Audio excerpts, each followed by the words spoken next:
Olá, pessoas que habitam a internet, eu sou a Alice. E eu sou a Yara. E esse é o Mentes Devaneio. E hoje a gente veio aqui pra falar sobre os piores plot twists. E se você não sabe o que é um plot twist, é uma reviravolta que normalmente acontece no final, que tende a surpreender quem tá assistindo, mas nem sempre funciona. O que Sim, é triste. a história tá maravilhosa e quando a gente vai esperar aquela reviravolta, caga na obra inteira. Às vezes nem precisava de reviravolta, Sim, mas a pessoa quer colocar. Apenas pare. Mas antes, é claro, não esquece de deixar o seu like, se inscrever no canal se você não for inscrito e ativar o sininho para acompanhar os nossos próximos vídeos.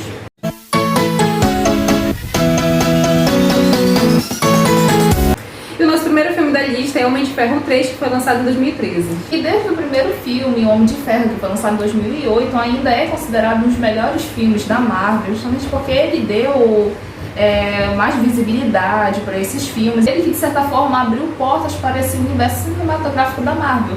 No entanto, as outras duas sequências não acompanharam da mesma forma toda aquela fama que foi o primeiro. O segundo já não estava tão bom, o terceiro foi pior. Sim.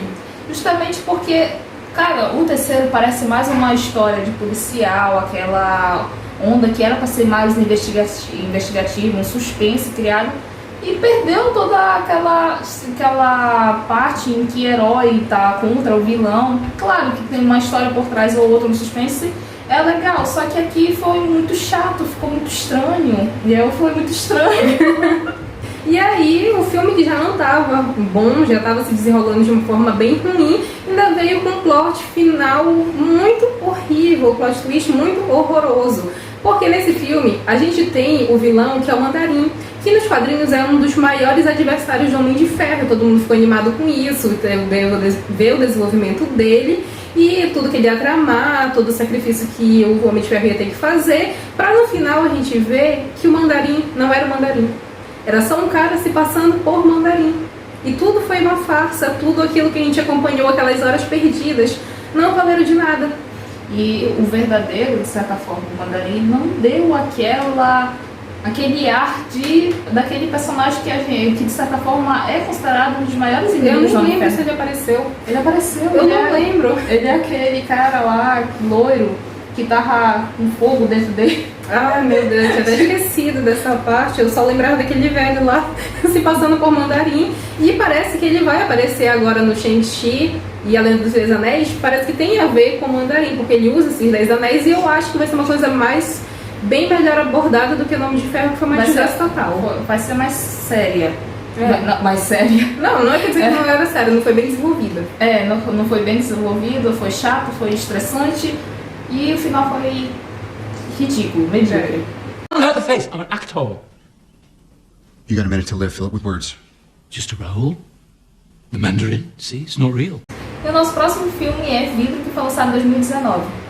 E esse filme é mais um daqueles filmes conhecidos do M. Night Shyamalan, que é conhecido como o rei do plot twist, mas agora literalmente já tá virando o rei dos desastres dos plot twists, porque ele ficou muito conhecido depois de fazer o Sexto Sentido, e aí ele chocou todo mundo, e desde daí ele ganhou essa fama que acho que virou um peso na costa dele, porque todo filme que agora ele faz tem que ter essa reviravolta no final.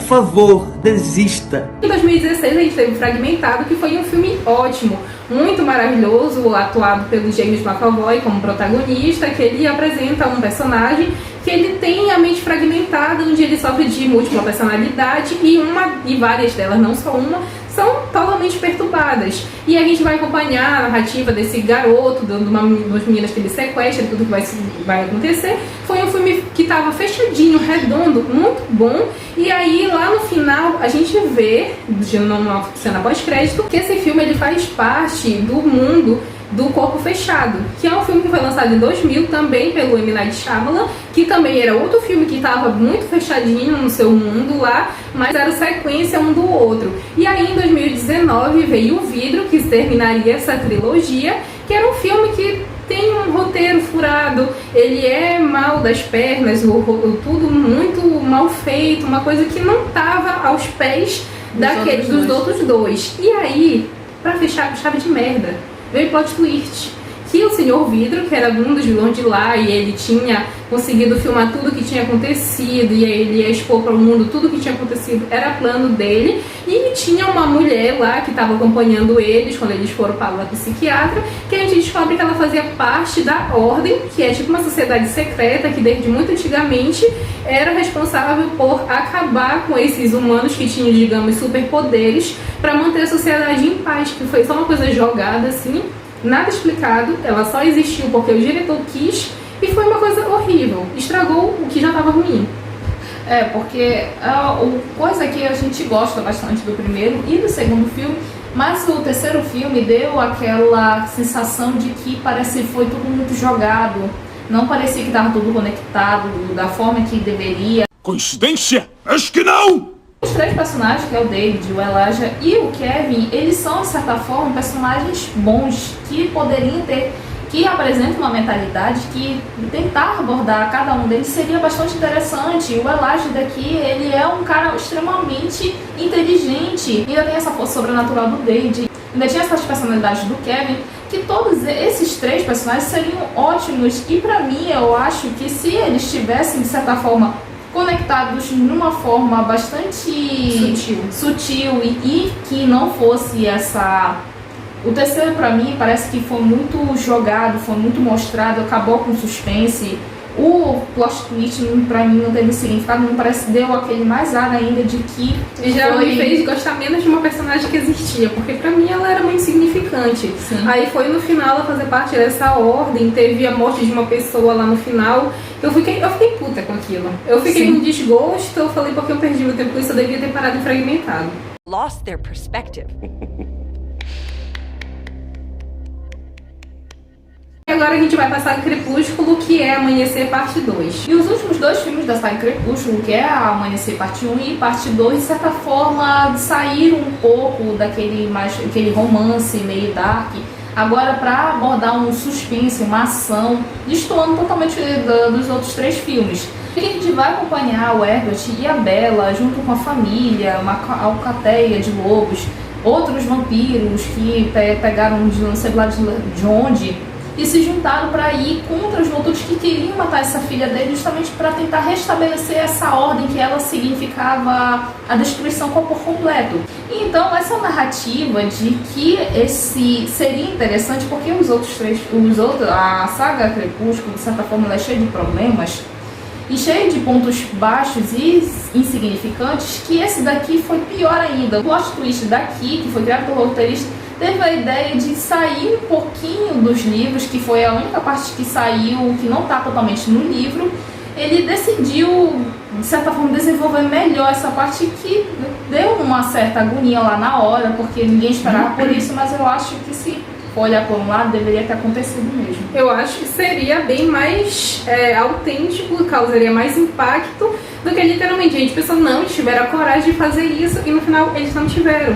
Porque depois que tava todo mundo junto lá, a gente vê que a Alice chega e ela vai falar com o Aro, que é o líder do Volturi, e aí depois disso ele começa a atacar meio que sem motivo todo mundo, e um monte de gente, personagem importante morre, incluindo, se eu não me engano, o Edward, o Aro também morre. Não, o Edward não morre, que morre. Alguém o pai dele, morre. O pai dele que morre. O pai dele morre. Eu sabia que alguém importante tinha morrido. Não lembro, porque faz tempo que eu assisti esse filme. E aí, depois que tudo tava aí acontecendo, essa guerra, a gente corta depois que o Aro morreu, pra gente ver que tudo isso era ele vendo através da Alice, porque a Alice tem o dom de prever o futuro, e ele pode ver os pensamentos das pessoas através do toque. Então, quando ele tocou nela, ele viu que se ele tomasse a decisão de continuar essa guerra, ele morreria, e aí a guerra não aconteceu. E tudo aquilo que a gente viu era só uma visão, não foi a realidade, era um possível futuro. Aí todo mundo... Eu naquela época eu fiquei feliz, porque eu era fã. Não me pergunte o que aconteceu na minha cabeça. Minha cabeça estava acompanhando o ritmo dos adolescentes sem cabeça. Eu, olhando hoje em dia, eu preferia que essa visão tivesse concretizado. Não por ódio aos personagens, tanto que é justamente pela emoção que deixou. E fora que, se não fosse acontecer de fato, era melhor ter só abordado minimamente como estava no livro e ter continuado. Ia terminar aquela bem mais rápido. Não ia dar essa ilusão.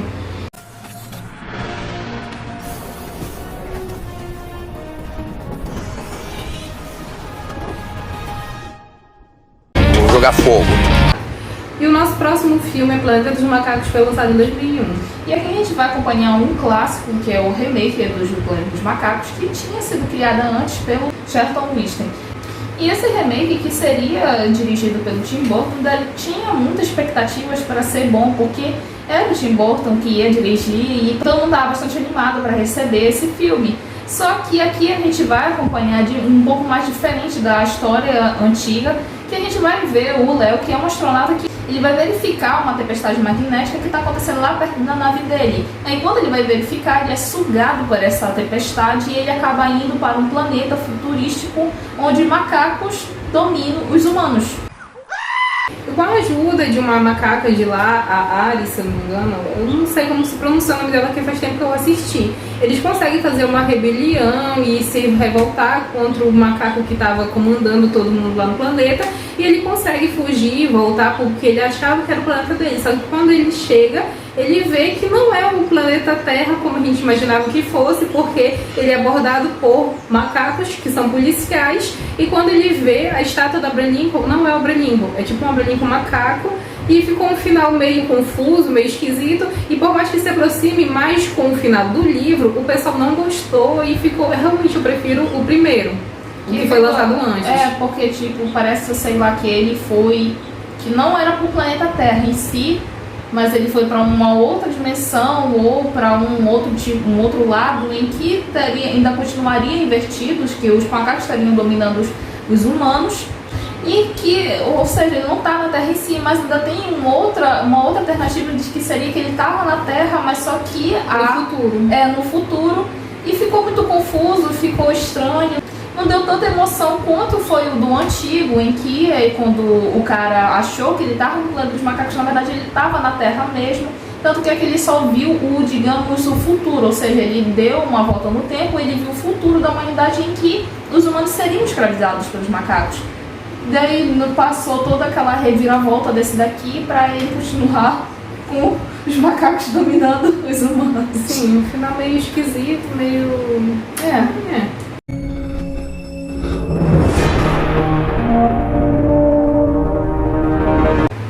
E o nosso próximo e último filme é Truque de Mestre.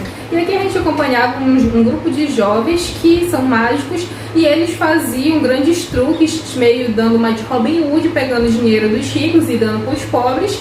E eles começaram a ser perseguidos por um policial, um policial da FBI, que fazia par romântico com uma agente da Interpol, tem todo esse lance. E esses jovens que faziam essas mágicas, esses grandes truques, eles faziam isso para poder entrar tipo numa seita secreta que se chama O Olho. E o filme, ele é nada mais do que uma chatice que foi bem elaborada, de certa forma, no início, todo gera essa dúvida, mas não é algo grandioso, vai se desenrolando de uma forma não tão bacana, principalmente nesse núcleo do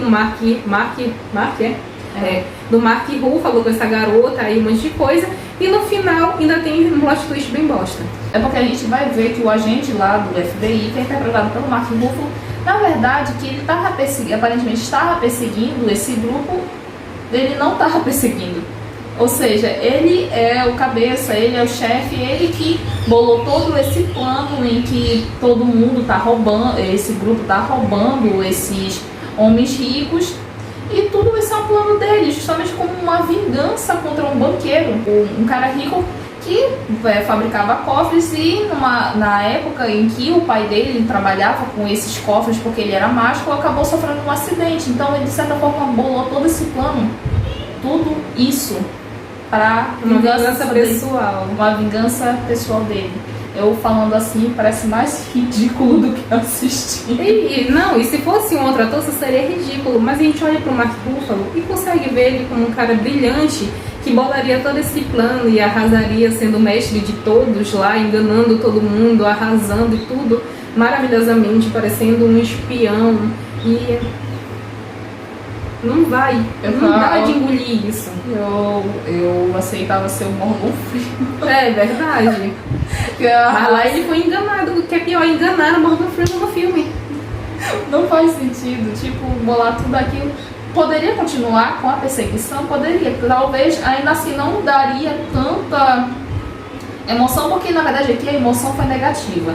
Mas ainda assim evitaria essa emoção e continuaria na mesma linha e talvez faria mais sentido. Mas como deu esse plot twist e veio uma emoção ruim... É verdade. Pior é o 2 ainda, não sei nem pra que fizeram. Dylan! Por quê? Por quê? Então é isso, se você gostou do vídeo, não esquece de deixar seu like, se inscrever no canal se você não for inscrito e ativar o sininho para receber nossos próximos vídeos. E é isso, tchau.